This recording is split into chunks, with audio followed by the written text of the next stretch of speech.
और जो आनंद में रहता है वो हमेशा उत्साह में रहता है, उत्सवमय उसका जीवन होता है। और उसका परिणाम क्या? बोले अत ऊर्ध्वम न संशय। तुम कभी गिरोगे नहीं, तुम्हारी निरंतर उन्नति ही होती रहेगी, अवनति नहीं, उन्नति ही होती, उन्नयन होता। और उन्नयन हो इसलिए तो उपनयन,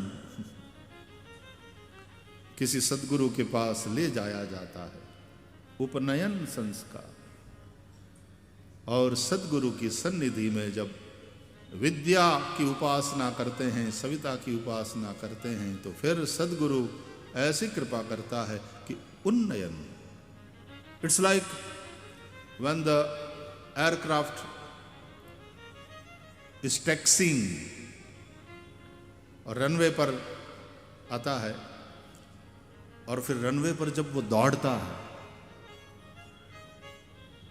फिर टेक ऑफ करता है, उपनयन फिर उन्नयन। सद्गुरु के पास ले जाया जाए, उपनयन।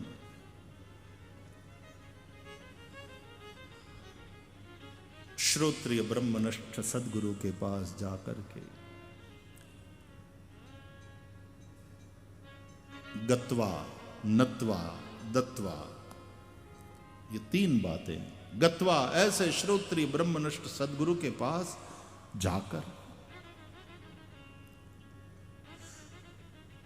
तुम्हें नदी के पास जाना होगा, नदी तुम्हारे पास नहीं। हाँ, ये बात अलग है कि तुम हरिद्वार में रहते हो तो गंगा स्नान के लिए तुम्हें ऋषिकेश जाने की गरज नहीं है, गंगा बहती हुई हरिद्वार पहुंचती, बनारस में पहुंचती। लेकिन बनारस में रहने वालों को भी घर से निकलकर गंगा स्नान करना हो तो नदी के पास जाना ही पड़ता है। प्यास लगी हो तो नदी के पास। तुम्हारे घर में पैसा खर्च करने से जो आता है वो नल, वो नदी नहीं है। नल और टैप वाटर पोर्टेबल हो सकता है,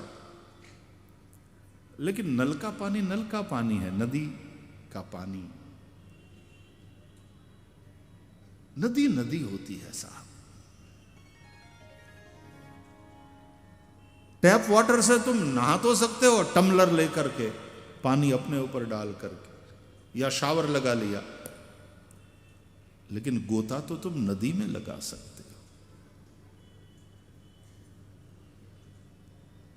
नदी में नहाने का, नदी में स्नान का विशेष महत्व है। गत्वा, नत्वा। हाँ, तुम्हारे पर बहुत अनुग्रह करे तो सद्गुरु स्वयं तुम्हारे पास अनुग्रह कर। राम गए शबरी के झोपड़ी में,